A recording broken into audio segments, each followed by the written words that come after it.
Welcome back to yet another podcast. Today's episode is not just a conversation. It's a story about the importance of mental health told through the lens of someone many of us look up to. Please welcome Mr. Sajan. Hello, sir. First of all, thank you so much for talking to us about this because very few people in your generation are open to talking about mental health. And I'm sure this conversation is going to be helpful to the masses. I believe so, Shravani, because a lot of people are reserved or shy talking about this depressive or anxiety issues. Since I have gone through this, I hope and wish that through this podcast, even if one person benefits out of it, I would be happy. So let's go back to your trip to Jordan, where it all began. Can you talk us through how that was like?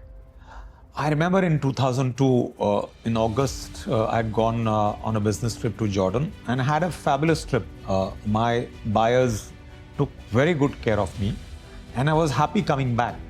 And I landed, and that same night, I went for a movie. Everything was fine. I slept over. Next day, when I woke up, I felt something unusual. But I thought it must be just a bad day or I probably have not slept well. And I went to work.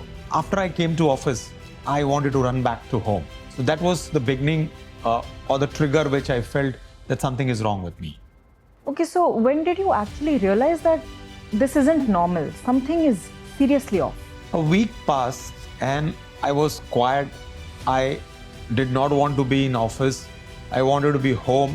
I had, mashallah, two lovely boys in Azhar and Sahil at that time. But my communication with my wife or my, playing with the boys suddenly stopped. So this is where my wife observed that something is wrong. And she asked me, Anis, is there a problem? And I just said, no, I'm not feeling good about myself. I wanted to be left alone. And I told my wife, I'll get all right, but just leave me alone for a while. Okay. Sir, you mentioned that there was a lot of irrational fear that you were experiencing. Do you remember a certain breaking point?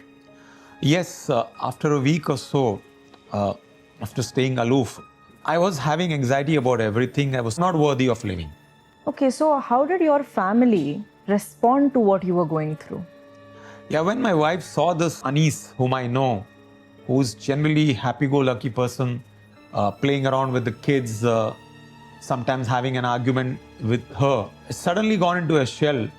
There's something wrong because it cannot be that one day I can understand, 2 days I can understand, but it went past a week. She brought this to the notice of my brother immediately, and Rizwan came and met me, and he saw that change, that there is definitely an issue. There is where they played a huge role because they took me to a psychiatrist. Okay. So tell us a little bit more about the visit to the doctor. How did that unfold? Honestly, I was not aware where I have been taken. I thought I'm just going to a clinic. But when I went, I saw that the board of a psychiatrist, an Indian doctor in Sharjah. And he started asking me questions. What's happening in your day-to-day life? And then I told him about my fears. I wanted to be in my blanket. I want to be left alone. There is when he said, these are symptoms of depression. And trust me, at that time, I had no idea or clue what is depression. And I just kept quiet because मुझे उसका अंदाजा ही नहीं था depression क्या होता है. He spoke to my brother in front of me only that depression is something where people feel scared, people feel anxiety issues, people want to stay aloof. Sometimes they want to even harm themselves because that's a sort of a pattern which develops when you get depression. Then my brother asked him, how did he develop? He said it can happen to anybody, anytime. And even I was not aware how this pattern had developed in me. So he wrote down few medicines and he said to have this antidepressant pills. And I started having it. And trust me, I had it for a week. I was still the same. Okay. So then what role exactly did medication play in your recovery? Like I mentioned, I had this medication. There was no change. My pattern for the next week was also the same. I was coming to the office for an hour, wanted to rush back home, be in my own room, didn't want anybody around, my kids, my wife, my family. I didn't want anybody. I didn't want to watch even cricket. That's the state I was in. And this continued for probably till the end of August, till September, I remember. My birthday was coming and I still recollect, generally my birthday is celebrated in style, and my wife did arrange a party so that she could see a different Anis. But there was no change. Even after the birthday party, I was quiet, I was in my shell. That's it. It continued for almost a month and a half. My brother again took me to the same doctor saying, Kiba, I can't see any change in my brother. Then the doctor asked me, was he taking any medication before this? That is the time I told him that for migraine, I was having a medicine called Cybelium. There is where the doctor triggered that this has happened, probably because one of the side effects of Cybelium, where you go into that anxiety or anxiousness feeling. He said, you stop it immediately, because I was continuing that Cybelium even at that time. Right. So I stopped the Cybelium. I still remember after stopping the Cybelium for a week, I was still the same. And my brother took me to a business trip in Oman. And I was restless in that business trip. I was, not sleeping well. And when we went to the office in our Muscat branch, I was still quiet. There he again got worried. He said, Anis, can you share what's happening? I told him, I want to be alone. I myself don't know what's happening to me. Of course, there was fear in his mind that my brother again is not the same what he used to be before. So we came back from the trip of Oman. With time, I realized that medication for such sort of a thing does take its own time. It doesn't react or help you immediately. Right. I continued with the medication. It's not that I stopped it, but I definitely stopped that medicine which I was having called Cybelium, which gave me this side effect according to the doctor. I was not aware, but the doctor brought to my notice. But my brother and my wife, my sister-in-law, they were all concerned, and they were always besides me, just to be sure that I'm all right. Even my office staff were concerned about me. It was a combination of factors which helped me recover, but I can't put a finger on one. But obviously, I would like to give credit to my family. So when did you finally feel like yourself again? There was a Canton fair which I used to visit regularly. So I went for that trip. My brother said, you go for this trip. Initially, I was a little hesitant, but my brother said, go for this trip. Maybe there might be a change. I went for this trip and I met a lot of suppliers, because Canton Fair is a place where you meet people from different parts of the world, as well as your suppliers who provide you the material. So when I returned back, I was a different person altogether.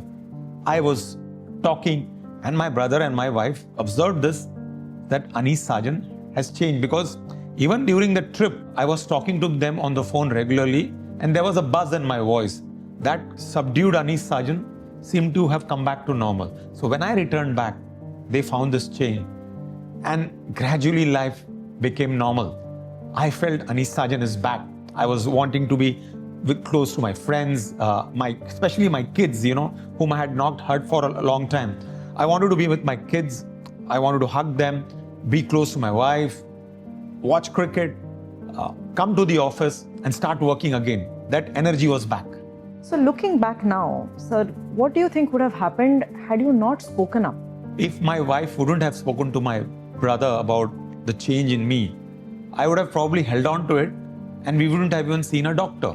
I really don't know what would have happened, because it didn't happen to me. But what I understand, people don't discuss this point to their families or near ones. It is very important that they identify what's sadness and what's depression. Like I mentioned earlier, I had no idea what is depression. इसके बारे में कभी सुना ही नहीं था, ना पता था, which the doctor definitely helped me identify. Because even my family never knew what's depression. I did not knew what's depression. Sometimes you relate to sadness, but most important thing that you speak it out to your family or your close ones, observe this and take action. You don't sit over it. So what message do you have for someone who may be feeling like this today? If you're going through something like this, it's very important that you share it with your family and don't think you are alone. Mental health issues are real. Please discuss with your family and don't be afraid to get help. Timely action will help you identify what is sadness and what is depression. So if you have not gone through anything like this, you should be grateful to Almighty God, because I know what I had gone through and how those couple of months were tough. So it's important that you speak out then rather than holding on to yourself. And most importantly, please treat this topic with the respect it deserves. If you see anyone struggling or going through this issue or anxiety, please help them get the help they deserve, as your actions could help resolve the problem and in fact even save a life. Whatever I have said in this podcast, I have gone through this. And had I not taken timely action, or had my family not taken timely action, who knows whether I would have been speaking today to you guys. So there is no shame to talk about it. Believe me, timely action helps you solve every problem. And this is something which needs to be taken seriously, and do not pass any misinformation about it. Please don't self-diagnose. It's very important, obviously, to address to your family, but important also to see a doctor. Anisa's story is proof that strength isn't about ignoring the pain. It's about addressing it. So if there is someone you know who may be struggling with something similar, please help them get the help they deserve. You can find helpline details in the description box below. Thank you so much for watching today's video, and we'll see you in the next one.